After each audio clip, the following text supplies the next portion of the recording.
It's time to hear the story of how a woman strategy stacked her way to massive profits in a short time frame. I was quite excited to renovate an old house. I was of the idea that I'm going to get possession of an empty house. It was pretty bad. I think I underestimated how bad it was and the cost of it. Property investor and renovator Nady Harris unpacks all of the detail in how she put together this deal. Take 15K off and I'll do that job for you. That first looked like a dud, but turned it into a very healthy six-figure profit. So this was your first subdivision? Yes. I had no serviceability, no cash to put in. So I actually had to... Walking us through the purchase process, initial fees, financing, and all of the challenges that she had to overcome to keep this deal profitable. I got into a bit of an argument with this lady. She's like, why do you want to cut this tree down? Could that have actually stopped the project? Yes. Property only settled in April 2025, so this is giving you a real detailed look at initial fees and actual numbers of a profitable project that happened right now. Getting rid of rubbish is a very expensive exercise now. The next issue we had, if we didn't get this one right, it would have actually killed the deal. It was the...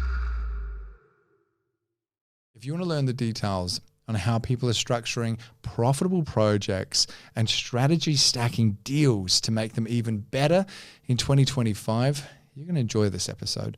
My name's Todd Sloan. This is the Pizza and Property Podcast. This episode is powered by InvestorKit, Future-Proof Property Advisory, and Property Strats. More about our awesome show sponsors in the show notes below. But right now, let's jump into the episode with Nady Harris. Nady Harris, how you going? Good. Thanks for having me here. It's been a while. I think episode 99 was the last time you were on. I actually don't know what episode we're up to now, but I think it's 700 and something. So Okay, I was going to ask. It's been a while. Yeah.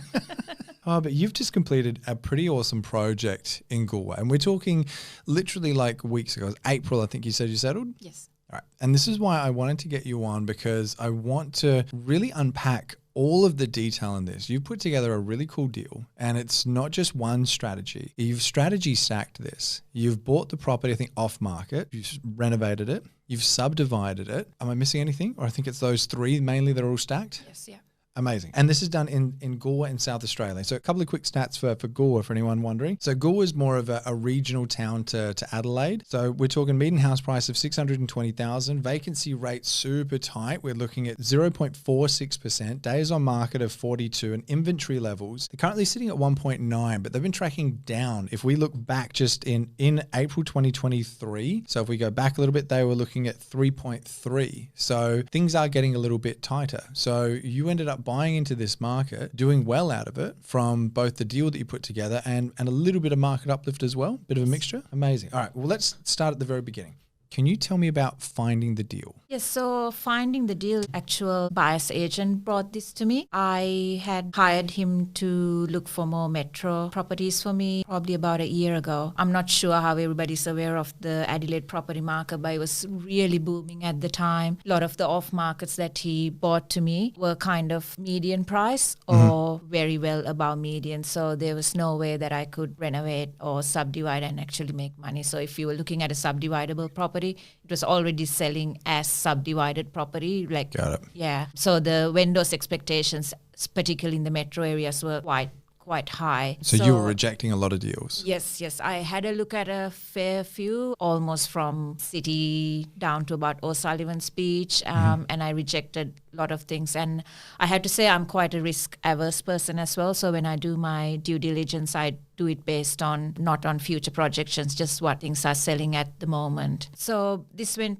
on for about 6 months. And 6 months. Wow, it's a big search. Yeah, it's a lot of persistence. Yeah. Then he said, I got this off market in Galway, and I thought, it's even further than Victor Harbour. Do I want to be, driving there, renovating? Because I say I don't get on the tools, but actually when I'm doing a reno, I'm there at least 3 times a week, and I got 2 kids that I need to pick up from school and all that. So I'm like, okay. So you're kind of hands-on, but not fully hands-on? Yes. Okay. What kind of jobs are you taking on? I do a lot of the demolition. I am good at filling skip bins, taking rubbish to the tip, and then the gardening. I do all my cleaning up after the renovation's finished. And then all the, the selections, purchasing all the tiles and taps and all that stuff, the design. So pretty hands-on. And a lot of the times you actually need to be on site when the electrician or plumber's there to actually, mark out where things are going to go. So you're pretty hands-on with it, but you're not doing anything like you're not doing waterproof, you're not doing tiling, like not that kind of hands-on. No, not the heavy stuff. I don't have the tools. I don't have the skills. So it's a worthless exercise, me trying to do those things, yeah. Do you kind of enjoy it? I love it. Yeah. I love renos. I'm one of those weird people who love renos. It is good fun. And I don't know, it's definitely not for everyone, but it's getting a little bit hands-on. I think especially if it's reno number 1 or 2, it also just gives you a better understanding of the process, what's actually really happening, what's important, what's not important. But then certain parts of it, they are just kind of fun, especially putting a sledgie through the wall. Yeah. And even if you buy a really rundown old property, just kind of hacking down the garden and getting it back to bare basics, just seeing the bones of the property so you can start working with it. And then once it's finished, such a happy feeling to see the end product. Yeah, the before and afters. Yeah. Which we'll absolutely get to a little bit later on. For anyone listening on iTunes or Spotify, if you want to see them, check us out on YouTube. But so as far as the search is concerned, it's taken longer. It's 6 months. You've got a BA and like they're doing the right thing. They're just taking a bit longer because it's like the market is so hot, or were your standards so like, I want this, this, and this? It was just super tricky to find. Yes, so I was quite specific in my numbers. I'm like, it needs to be 10 to 15% below median value. It needs to be these suburbs. I even went to the lengths of saying, if it's in this suburb, I need the price to be this. If it's a reno, that kind of detail. So a lot of the time it was like, no. So when he bought Ghoul, I was like, I sat on it a bit, and then like a couple of weeks later he said, what about Ghoul? And I said, got no renos on my book, so let's go have a look. So we went and had a look. It was a corner block in a great location, just like one street back from main town, so walking distance to all your shops, the coffee shop, everything. So you went away and you did some numbers, and you're coming back pretty quick with this, or are you sitting on it still umming and ahhing because it's like, it's Galway, I'm not too sure? When I did the numbers straight away, I knew it wouldn't stack up as a reno because they were asking pretty much kind of median value, and they wanted to sell the house as is. It was a hoarder house. There was a bit of a cost involved in cleaning it up, and it need new electrical, like rewiring throughout, replumbing. So it wasn't just your standard cosmetic reno. There were a lot of added what if things, and it was an old house as well. So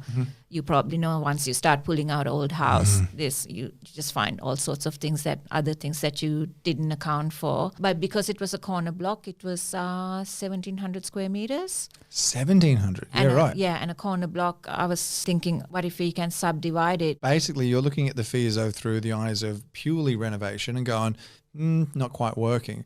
But then as soon as you put another strategy on top and go, all right, well, what if we subdivide? The numbers start looking more attractive. Yes. So what did you end up looking at as far as like purchase price, reno costs? Like, do you want to just kind of walk us through point by point? Initially, we were contracted to buy this for $675.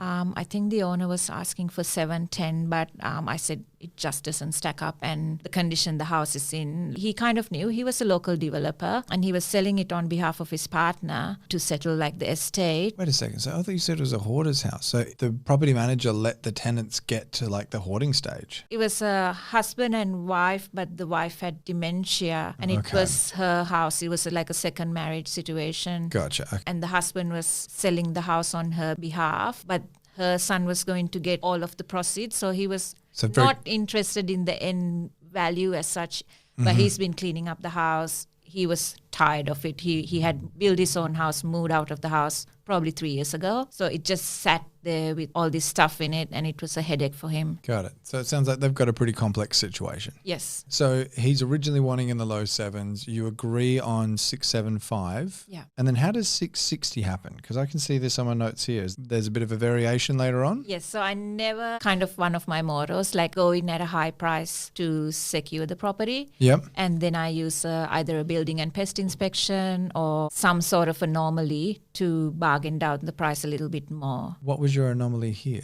The vendor had gone to a local agent and said, look, I want this house sold around this price, but I want somebody to buy it with all the things. The agent didn't quite convey this to me, so I was of the idea that I'm going to get possession of an empty house. And I went there a couple of times with tradies and things to get quotes and stuff. And every time I go there, he's there packing up a few things. And I got chatting to him and I'm like, do you want the headache of cleaning all this stuff out or do you want to just sell as is? He's like, well, I told the agent that I want to sell as is, but this is what he's brought to the table. So I'm going to clean up. And I said, look, take 15K off and I'll do that job for you. So he was quite happy. I kind of felt bad for the guy for having to do that. So yeah, and 15K off. I'm assuming that didn't end up costing you 15K. Did you end up sort of getting it done? Like, how bad was it? It was pretty bad. I think I underestimated how bad it was and the cost of it. Yep. Yeah, getting rid of rubbish is a very expensive exercise now. It's funny that, like the tip, we actually just did the lawn in the backyard recently, and I think it cost something like $5,000. And the funny thing is, the lawn,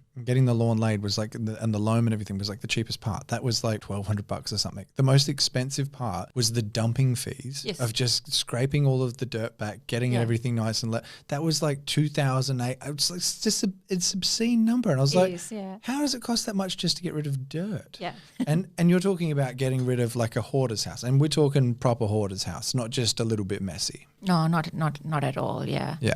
You'll see in the photos there was a lot of different collections of things. So the man collected things, the woman collected things, and then they had to like shed each where they put their things that didn't fit in the house. I mean, I'm talking like boxes for like cameras, just empty boxes. I think there was about 10 of those going back to like 10, 15 years ago, yeah. I don't know about you, but the more houses I renovate, not sure if you're the same, does it make you more minimalistic? Yes, I'm very much a minimalist. Like that thing doesn't come in the house unless it has a purpose and something has to go up. You're now getting it down to 660. So, I mean, to me, awesome negotiation. As much as that would have cost you a bit to get rid of, it feels like you'd probably still have a little bit in your back pocket because of that though as well. What if we talk about what did you bargain on as far as your reno cost, your holding costs, all that kind of stuff? The holding cost is pretty easy to do. Renovation, I put in about 110. I knew that there was a big plumbing bill. I knew that we would have to rewire the house. Vendor had done his own wiring over the... How'd you find that out?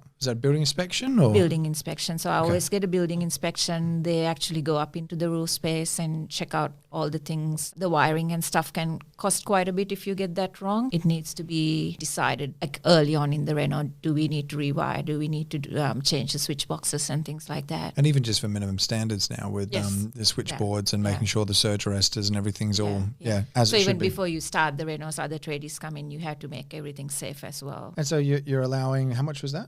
110. That came at 98K, and then selling costs were standard. So those are the numbers we started with. So 98,000 to subdivide. That sounds a little bit higher. I have never actually subdivided before, but I was under the impression that subdivision in Adelaide, because it's wildly different from state to state, is a lot of that your service connection fees? Like, were you having to run like long services or? Yeah, so one of the biggest expenses, and I'll talk about this a bit later because that was one of the sticking points for me whether I buy the property or not, was in Goolwa, properties connected to like a main sewer system called the Community Waste Management System. And within the town boundaries, you're not allowed to have your own septic tank. So if you can't connect it to this main system, you pretty much can't subdivide. That's gravity fed. I did actually get a quote from a plumber, a local plumbing company, to run the sewer all around the block pretty much. So like go down one street and then come around and go, I think about 50 meters down to the block we were creating at the back, and that was about 30K. Wow. So the subdivision would be 30K, and then the sewers would be 30K. And this is why it's so important to understand that process and the detail, because otherwise it would be so easy to miss that expense, and obviously quite an expense to actually add on. Not make any money in a deal, Yeah,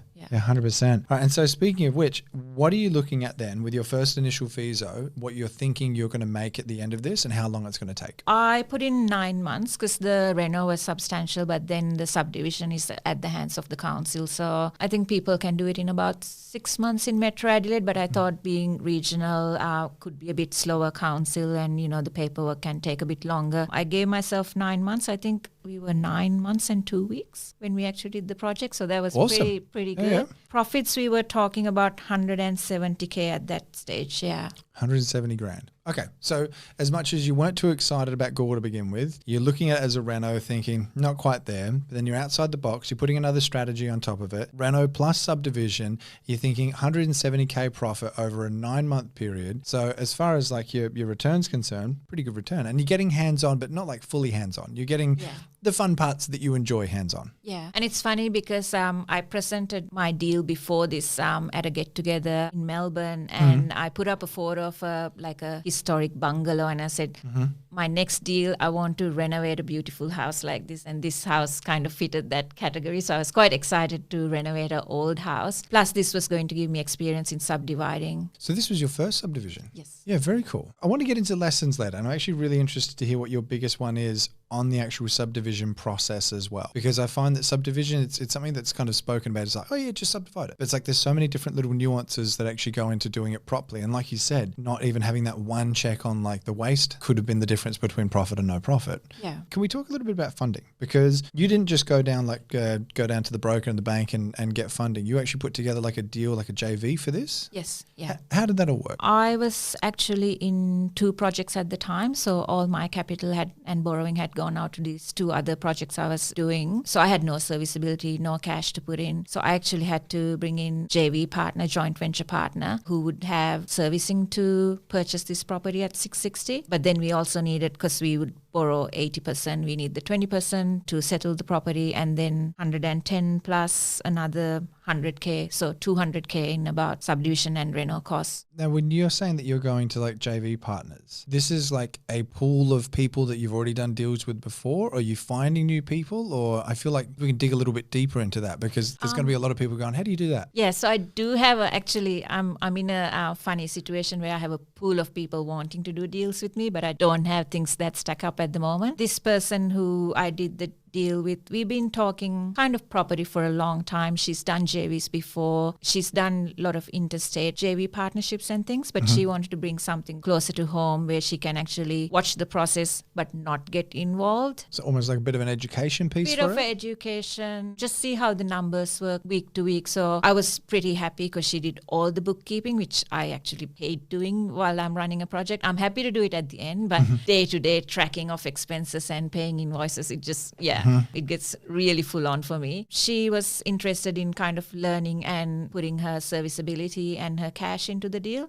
And I said, well, do you have 400K? And she's like, no, I have 200. And I'm like, well, we need to bring in money partners. And luckily we had 2 friends who had finished a couple of their projects and had money, and they were happy to put in money. And these are people I've known for a while in the property circle. And they've seen my projects and come through my projects. So they were quite confident in a way that I would deliver. Can we get off the story and then back on it in a second? Because I want to talk a little bit, just very briefly, because I don't want to tangent us too much. Your very first JV, how do you build the trust with someone when you've got no runs on the board and you're like, hey, by the way, can you give me a few $100,000? How did that work? Yeah, I always put myself in their shoes and go, why would I give this person most of my savings? So, it comes down to security, I think. I've been on the other side where I've given my money or my serviceability to a doing person to do a thing. I've just looked at my exit plans A, B, and C. If all of them look okay, so if we renovate and we can't get the price we want, what do we do next? Do we hold on to it? Is that going to affect our cash flow? Is that going to hurt a lot? If that's okay, I'm happy with it. Like my first 2 renos I did, we bought something under market value, spend our cash renovating it. But even then, if we couldn't sell it, we would have a really solid property that we could hold for a year without hurting too much, and then maybe sell down the track after the market improves. So that's how I look at it from their point of view. How do we secure their money? Always buying things under market and knowing that there's going to be an uplift after the reno. The money's in there, so it's whether are they okay to ride this out. And with money partners, it's a guaranteed return. Okay, so you're not doing a profit share, you're doing a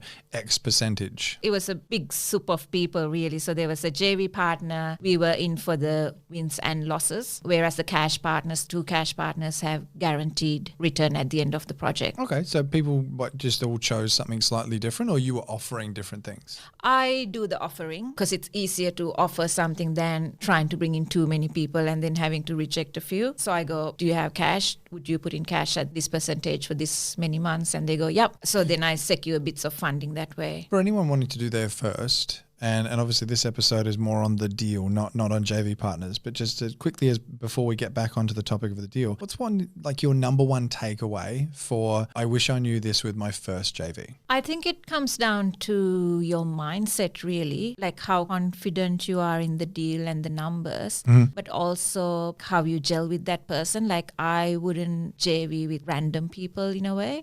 A JV will go beautiful. It's like a honeymoon period of your wedding. Like, if everything's going to plan, but as you know, with property, something's bound to go wrong. So it's when things go wrong, how do they you deal with work stress? together. Yeah. So that comes down to mindset. That comes down to your money mindset, how you tackle problems and perseverance and things like that. So, but are you saying not just your mindset? You're talking about like their Other mindset. persons, yeah. I get you. Yeah. Okay. So I've always done JVs with people that I've become friends with first. Got it. Yeah, so meet them regularly. We do things outside of property. We do catch-ups, and they'll probably come through my other previous projects and things, and they've looked at it. And there's never, ever pressure to do something with me. It's always the offering. And if they don't want to do it for some reason, that's fine. I'll offer them the next deal as well. Love that. I'll bring us back on track, Nady. So as far as the initial fees is concerned, numbers are looking good. You're looking around 170K profit. You're putting a JV deal together with a few different people. Some people are profit share, some people are fixed return, and it's all systems go. Talk to me a little bit more then about the actual project now. What are like the biggest challenges and how you overcame them? Where do you want to start with this? The biggest challenges were more not the reno, because I've done a lot of renos before that. It was around the subdivision. So in the backyard where one of the blocks were going to be, there was a giant gum tree. In the regional parts of Adelaide, there's a native vegetation overlay that covers everything. So we had to make sure that we could cut it down for a decent amount of money, and also that the council will let us do it. It was planted by the owner. So it wasn't like a native gum in that sense. So how did you end up proving it was planted by the owner? Because the owner said it, and I think the owner had permission to cut it down because it was quite close to his house and the shed. Okay. But as soon as native heritage people knew I was buying it, then it became kind of a problem. So before committing to the project, I had to get confirmation that we can indeed cut this tree down. So you wrote that in as a subject too, is that what you're saying? It was kind of, I think we had a 30-day due diligence. And so you got the confirmation then during that settlement period? Yes. Right. And who are you talking to? You're talking to an arborist? You're talking to council? Mixture of both? It wasn't council, so it was the vegetation council. So you, I think, submit something online and then they assess it and they ring you back. And I got into a bit of an argument with this lady who got on my case. She's like, why do you want to cut this tree down? And I said, well, I'm buying it as a holiday home. I got 2 little kids. They like to play outside. This got huge branch. It was like the biggest gum tree in the area. I'm worried that, it's going to drop branches. It's too close to the house. She's like, oh, it's actually not that close to the house. So how close was it? I think it was just outside 15 meters. Okay. Still pretty close. Yeah. And she's like, well, you said you're a plant biologist. Why are you going around cutting down trees? And I said, well, no, I don't go around cutting down trees. I actually volunteer to plant trees in other places. Yeah. This is just in the way. And she's like, okay, let me have a look. And she does some measurements. Like, oh, it's actually very close to your shed, so you can cut it down. I was like, okay, thank you. Can I get that in writing? So as soon as I got that, I think Friday 4:00, I got it and I rang the arborist and said, cut it down. I got the approval. So if that had have gone the other way though, she was like, nah, and actually really wanted to dig her heels in, could that have actually stopped the project? Yes, definitely, yeah. Because it was right where the driveway for the new property would be. We wouldn't have been able to get the second block. Over one tree? Yes. Right. Okay. But this happened after, this conversation with, we'll just call her Jennifer. This conversation with Jennifer ended up happening after you purchased it though? No, it was during the due diligence period, yeah. During the due diligence period. Okay, cool. Yeah. So you're still safe on that then? Yes. Right. Gotcha. It would have been too scary to go into this not knowing if we can cut the tree, yeah. Yeah, absolutely. So the next issue we had, if we didn't get this one right, it would have actually killed the deal. And that's what I was talking about before. It was the sewer connection to the 2 new blocks. This was the one that would potentially go all the way around. All the way around. Yep, okay. I learned a lot about sewers during this project. So there are points like each person's house drains their sewer into on the main street. And where the Ninja Turtles live? Yes. Yeah. Quite tiny though. Terrible joke. Never mind. So property was 18 Brookings Street. It was one of the main thoroughfare roads from kind of Adelaide to Goolwa, and then it goes across a bridge to Hindmarsh Island as well. Okay. Like actual one of the sewer points finished in front of the house, in front of the driveway of our house. And then there was nothing around the corner, and then the other sewer point was across the street on Liverpool Street. If we were doing extensions, we either had to go all the way around the block in a L shape or actually cut across one of the main streets, close off the road, dig through and then repair the road. Both exercises would have been quite costly, but the main thing was that it needs to be gravity drained. This is what you were saying before. Okay. Yes. So are you on the high side or are you on the low side? So that's what we had to, we can't just measure it. So I actually got a local plumber to measure the depths, but then my surveyor said that's not enough. We actually need to do a level survey before we buy the property to make sure that things can flow downhill. So I think that was about $2,000. So I told my JV partner, are you okay with us spending this money up front? It might be that we can't do the subdivision, but we had to find out either way. So we actually spent the money. We got permission from the vendor to do the level survey. And they said, oh, I think we can do it. There was about 10 centimeters. I might be wrong. But just like the tiniest amount. Yeah, but Right. the plumber said, yeah, I can work with that. We can run it. So the idea was that we don't go across the road, but we extend what's in front of the driveway all the way around to the other 2 blocks. And how many meters was that again? I think it was about 50 meters, but I got a quote for about 30,000 initial quote to do the works. So it's taking out footpath, digging big trenches. It's a lot of work. It's a lot of work, about I think 1 week of work, yeah. And so this is something, again, that you picked up in the DD period? Yes. Got it. Okay. And so it would have been so easy to have missed that. You got like a checklist that you're following because again, this is your first subdivision. You're sort of looking at everything from the lens of like, I've got to do this, this and this because someone else is helping, or how are you knowing this? I do have help in the Adelaide Property Network. There's a lot of people who do this every day. So I chatted to them, but also importantly, I have a mentor who helps me look at deals and go, oh, you missed this, or you need to go find out more on this. So you got the second pair of eyes. Yes. Yeah. So he said, get your dial before you dig report. I'm like, what's that? He's like, it'll show you where all the services are. And I ordered that. And that's extensive. It shows So you good, isn't NBN points, all the different things. And funny enough, the council didn't have a up-to-date where the sewer points are, like a map. So I'm like, oh, how do you figure that out? It's like, oh, we dig and talk to neighbors. Yeah, so like a bit of a investigation in that. So yeah, having that backup, it's like, oh, have you done that? And then the surveyor was really helpful. He's like, look, you in Goolwa, you need to do this, this, this. And without the sewer connection, you can't get the subdivision, so you need to make sure of that. And I think it's just before you dig now. I think they've taken the dial out of the name. They don't want you to call them anymore. It's But online. Yeah. It is crazy detailed though, isn't it? Yes, it's quite interesting because this NBN have gone around and done all their points as well. So if you're running a sewer connection, you have to stay away from that. Everybody now needs to talk to each other and know where the things are. So your first hurdle to overcome, and you're doing both of these in the DD period, so it is basically making sure that tree can be removed, because if it can't, showstopper, it's not happening. Next one is sewer. Sounds like it's still potentially doable, but then just going to cost a lot more if you had to come from the other side of the street. So already you're mitigating all of these risks. Is number 3, is this happening during the project, or is this another one that you caught during DD phase? I got quotes for this during the DD phase, but it was kind of like, let's give it a go and see, because we had 2 sheds that were made out of asbestos in the backyard, which was going to be one of the new blocks. Those had to be removed by professionals. And then there was another big shed which had concrete base, so that needed to be all dug up and taken away. So the cost of that was a bit unsure. I had about 5 asbestos removal companies quote. I was quite sure on that, but it was more the stuff that was inside the house and inside the sheds, which I didn't quite know the price of removing. Did you find the asbestos removal quotes like had a wild swing to them? Yes, it was So much, isn't it? I don't know what they're doing differently, the ones that charge the most. One was like, oh, we need to take part of the fence down because the shed is butting up against that. And I'm like, oh. And No then one the else other has said guy's like, that? no, that's easy. We'll just smash it up. I'm like, okay. Just special. Oh God. Okay. Not literally smash it up, but we'll get it done. Yeah.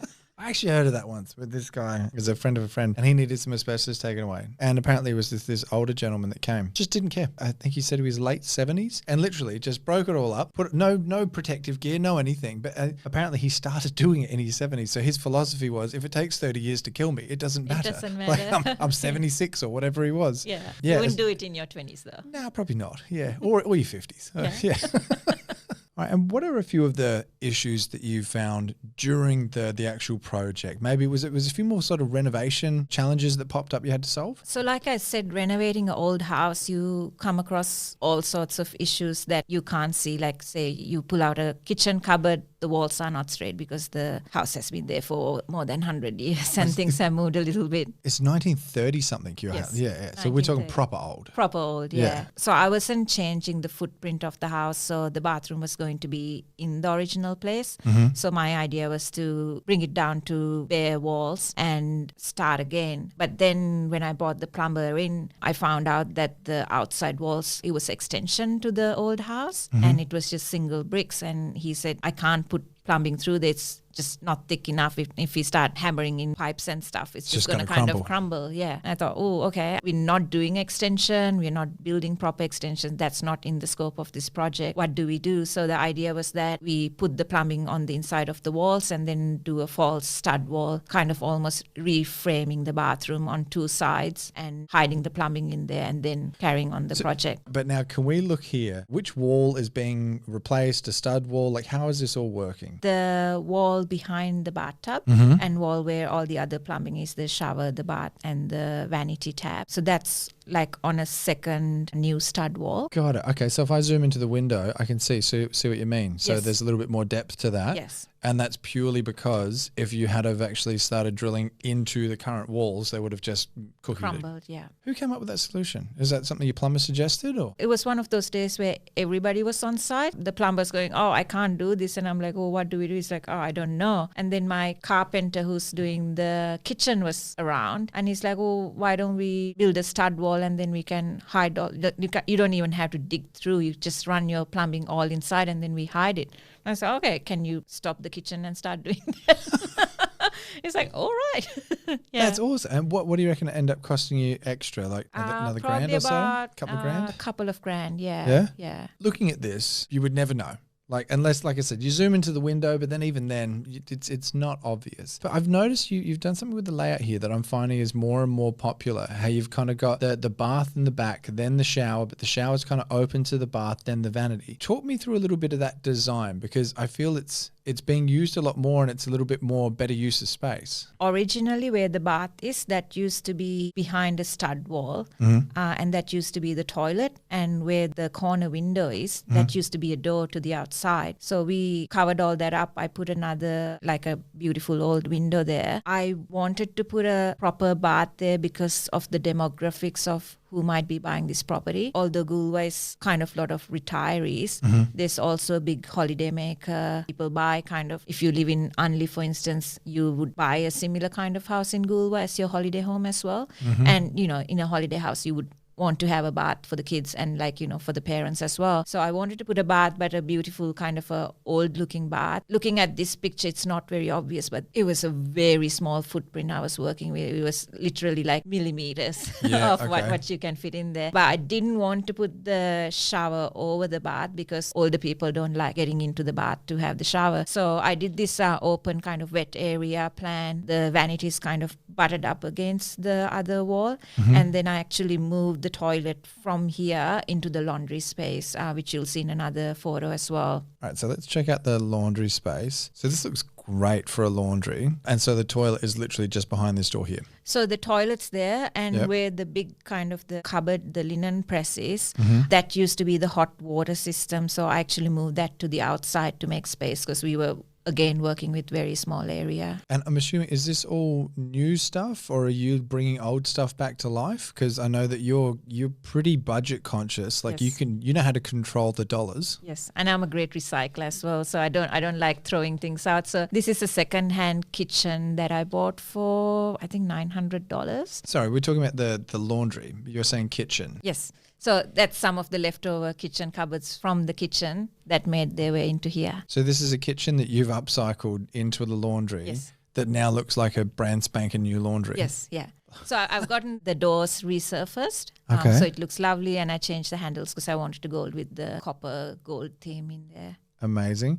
These windows back here, now these are quite a statement. You got these in secondhand? You got those brand new? Or No, those were there. They just were got there? it clean. Yeah, it just looks really It looks so much better.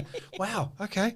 That was my JV partner's job, actually. She did cleaned all the windows. And so this whole kitchen is secondhand. Obviously, I'm assuming the appliances are new though? Appliances are new. Kitchen is second hand. Mm-hmm. The bench top is a brand new stone bench top. Talk to me about secondhand kitchens, because I've done a lot of kitchens. I've never done a secondhand kitchen, and one of my bugbears, well, not bugbears, I guess reservations is probably more the word, is I don't want to go to all this effort of getting this kitchen and then it doesn't quite fit. Like for me, it's like I want it designed for the space. I want to know it fits. That's a decent kitchen then, Nady. How are you having the confidence to go like, yep, 100%? Are you just going to 20 different places on Marketplace and measuring everyone's kitchen till you find the right one? Or how does this work? I was looking for the shaker cupboard, like the shaker style door. So that was easy to eliminate a lot of stuff on Marketplace. And then I found this kitchen. I actually spent a lot of time designing this kitchen because where you see the old fireplace, that's a huge concrete kind of construction. So that corner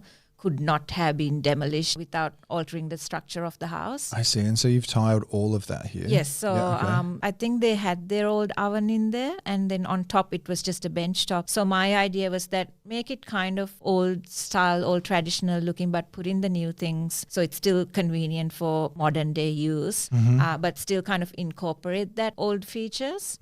Like you talked about it not fitting, but even the brand new stuff doesn't fit. Like if you look at the specs of what you're buying, there's a lot of packing and packers and like dead spaces in the kitchen. So in a way, I think we packed maybe 2 or 3 cupboards just to make up spaces. But overall, I think even if I bought a brand new kitchen, the style and the layout would have been the same. What'd that cost you then, all up, if you're talking kitchen, resurfacing, installate, like the whole thing? The kitchen alone would have cost about 10,000. I did get a quote for brand new shaker cupboards, probably a little bit less cupboards than this. I think that came to 20,000 uninstalled. 20 grand. Wow. So you've halved what you were getting quoted for a newie. Yeah, and like the thing is the carcasses were fine. So this had like that old kind of peeling laminate on the door, but you can't tell now because it's been resurfaced. Yeah. The inside of it was fine. Yeah, right. This is brilliant. Love it. So I notice your floor in your kitchen. It's a little bit different to like out the back here. Your flooring in your bathroom wet areas. What was the floor choice? So initially I was going to get the whole area tiled in something a bit more modern. But then like once we'd taken all the vanities and things out, all the hoarder furniture and stuff, the floor was quite wavy, especially in the bathroom. Like over time, Like things have moved. And you could feel it wavy, like walking on it? Yeah, like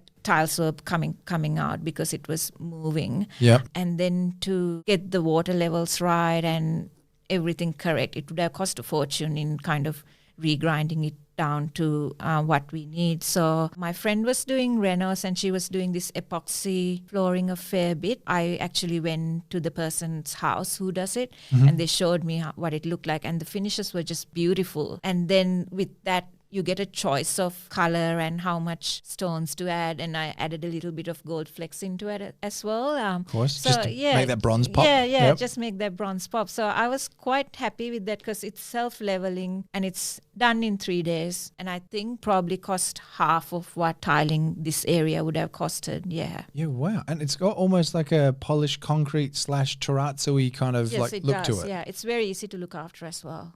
And as far as longevity is concerned, did they tell you about like how long it lasts? Or? I'm not sure. I think it's got a 5-year guarantee. All right. So looking at the before and afters, I mean, you've done an incredible job with this. This looks so good. And like you and I were just chatting off air before, you were saying this is one that you would have loved to have kept. Yeah. It's such a beautiful home, but you're doing this for the numbers, not for the love. So why don't we dive into a bit of the final numbers? Because looking at, you've got a back block and you've got the side block like this. The subdivision side was a huge part of actually making this whole deal work. Yeah. So what do all the final numbers look like? Our budgets did blow out a fair bit. The renovation was kind of okay because we had 110 budgeted, and then I had another 15K contingency. So going up to 137, we kind of just went over the contingency, which was fine. But the subdivision there were a lot of unknowns. So one thing where we blew out the budget, I think we budgeted 98 and it came at 147,000. So one was SA Water, the 2 new connections. They deemed it as a non-standard because of traffic and whatever they wanted to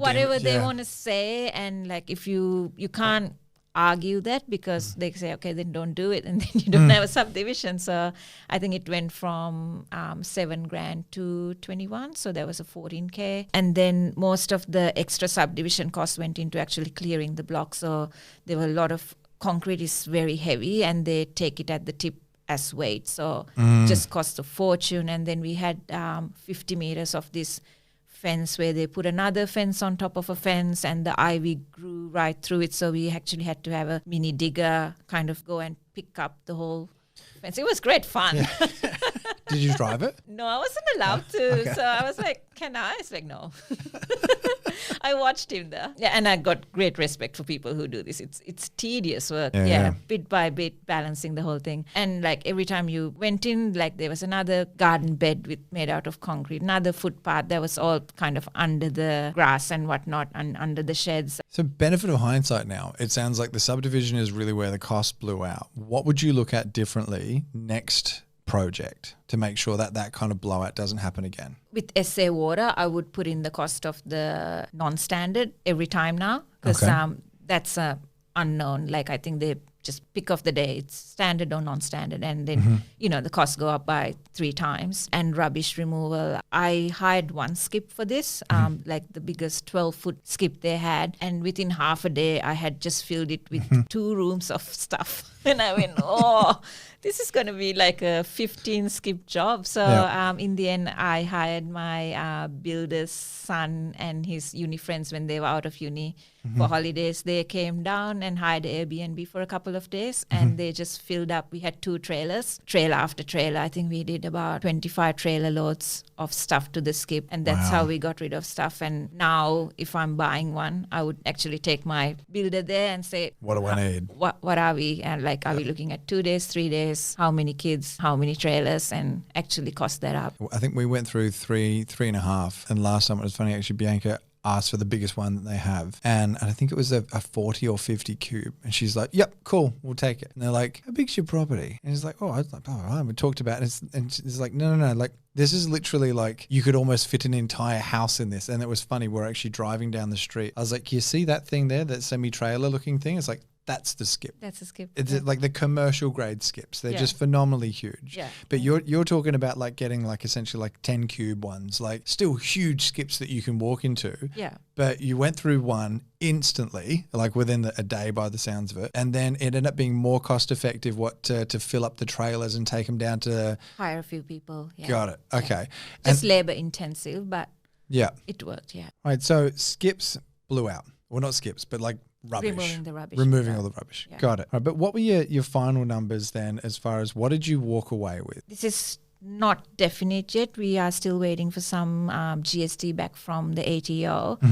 We are at 135, but I think it'll be more like 140. So we projected 170 and we'll walk away with about 140. So whilst it's under projection, you still, after you're paying JV partners, you're getting everything taken care of, and in 9 months, $140,000. And the end sale prices of the 2 land lots made up for some of the overspending we did. So we projected 222 and 210 for the land, and we got 250 for both of the land. Did you do the numbers on the build out, or were you just like, I don't want to have that project for that long? No, we weren't never going to build out. It was like, if everything turns really bad, maybe, but we weren't committed to building at this stage. Yeah. What's the one thing that you'd do differently if you were to do this all over again? I feel like you'd say check the water first, but I mean, is there like a one standout from everything that you're like, yes, I really would have done that different? I think if you're taking on something this big, like a hoarder's house, and removing sheds and fences and stuff, I would get the crew in right at the beginning and just clear out the whole house. So yards and the sheds and everything.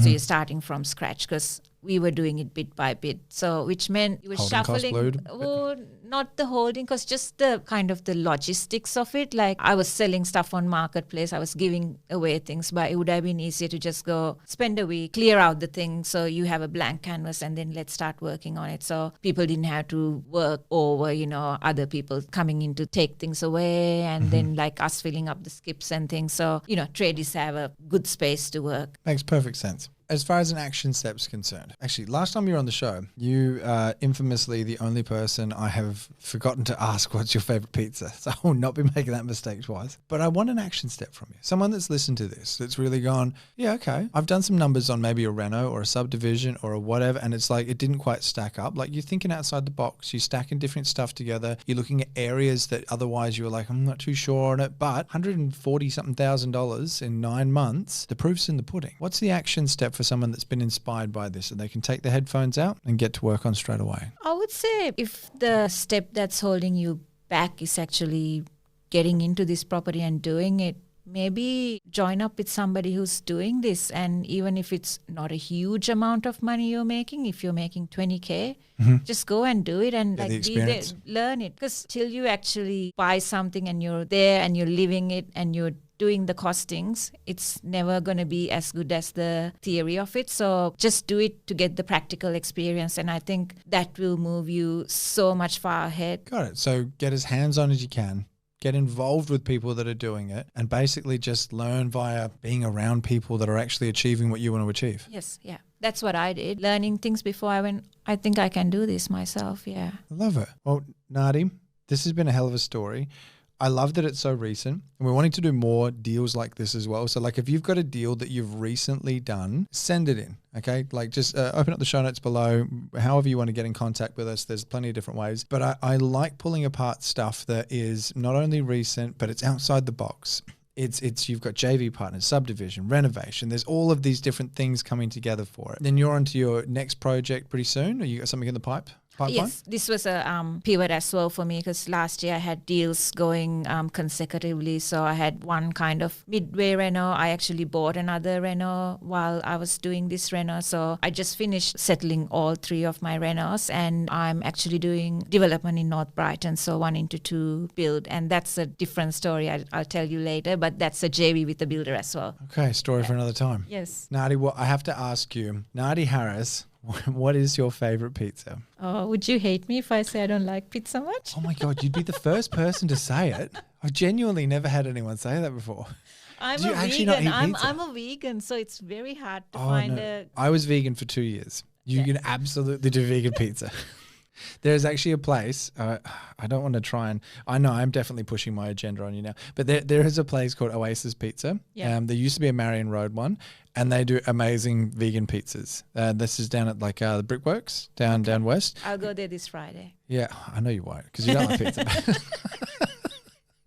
I don't know, for the amount of bread and the toppings. Yeah. Yeah. I'm more like a What do you get into? What's your food? Asian food. Yeah? Yeah. Okay, like a honey chicken kind of thing, or like how Asian would No, like? I'm vegan. I don't like honey Oh, of chicken. course, you just said that. Yeah. Hold on, Asian food. I always found Asian food, and I'm like a pretenditarian now, right? So I was vegetarian for 15, 16 years. Then recently we had a few things happen. And I actually ate meat for this little window, and now I call myself a pretenditarian because I eat tuna now, right? But otherwise everything else is off the table. Just personal choice. But I often found though that Asian food as a vegetarian was quite restrictive. Like Thai food I found was really good, but I try and go out for Chinese food, and Chinese food is amazing when it is like your honey chicken, lemon chicken, all that kind of stuff. But for veggies, how do you go about it? Where do you go? I do amazing things with tofu. Okay. Yeah, and then because I'm Sri Lankan, like my mom's probably the best cook, so I don't need to go for takeaways or restaurants. So You're just going to mum's house. and their food is very vegan friendly. So Okay. yeah. But if you want a pizza, I eat the Domino's paneer spicy vegetarian pizza sometimes. But paneer is cheese though. Yes, I know. That's where I break the rules and I suffer for it. Am I allowed to be on this episode Well, now? all of a sudden I do not feel bad now for not asking you back in episode 99 because I would have liked pizza back then maybe. Okay, so you weren't vegan then. Maybe, but still eating pizza. Okay. But after about a few years, I just got, it's not worth it. You're the first person to have ever answered with I don't like pizza. I thought this was universal. Oh, God. Nady, but thank you so much for sharing your story. There are so many ups and downs in this, so many lessons for people to learn. You've made an incredible profit in a time where I think a lot of people are also going, it's too hard. Like it's all done. The profit's gone. It's like, well, no. Like here's a spot where you've done wonderfully. Even with all of these different sort of roadblocks, budget's blown out, it's cost you more than you thought, and everything still came together to result in a win. Yeah. So thank you, Nady Harris, for coming on and sharing this story. This has been an awesome episode. Thank you. Thanks for having me.